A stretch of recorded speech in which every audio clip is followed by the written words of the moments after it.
seenaa dhaabbata kan yeroo dhiira haqaaf dhaabbate galmee seenarraa ifee walga'ee addunyaa maara argaachuuf lollaa Oromoon narraa seenaa dhaabbata kan yeroo dhiira haqaaf dhaabbate galmee seenarraa ifee walga'ee addunyaa maara argaachuuf lollaa Oromoon har'aa.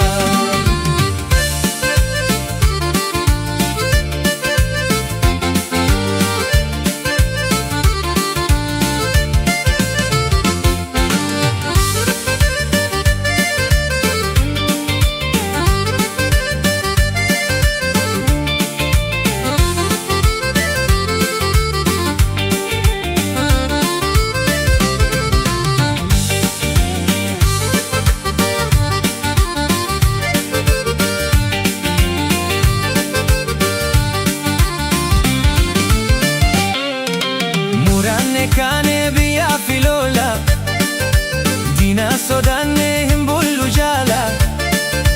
dhugaa dhokattee tanyeeroo dheera bifaatti baasuuf qophoofne jirra haqaa fi lola cubbuu biyyaati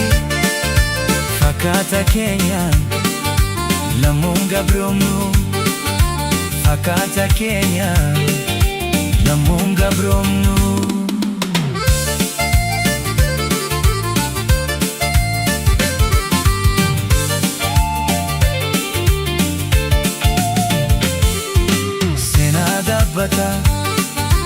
Kan yeroo dheera haqaaf dhaabbate galmee seenarraa ifee walga'ee addunyaa maara argaachuuf lollaa Oromoon har'aa seenaa dhaabbata kan yeroo dheera haqaaf dhaabbate galmee seenarraa ifee walga'ee argaachuuf lollaa Oromoon har'aa.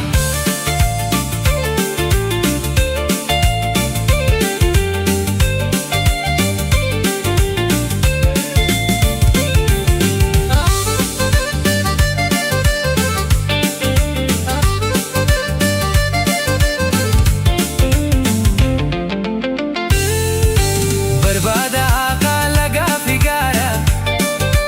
dagaala seennee muraanne gaara halayya buunee taballee baana seenaa dhokaattee falmaan mul'isna dabullaa darraa yoomiyyuu hin hamnu daraaraaf hanna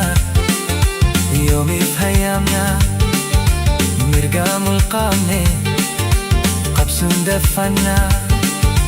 mirgaa mulqaamne qabsuun daffannaa seenaa dhaabbata kan yeroo dheera haqaaf dhaabbate galmee seenarraa ifee walga'ee addunyaa maara argaachuuf lollaa Oromoon har'aa seenaa dhaabbata kan yeroo dheera haqaaf dhaabbate galmee seenarraa ifee walga'ee addunyaa maara argaachuuf lollaa Oromoo.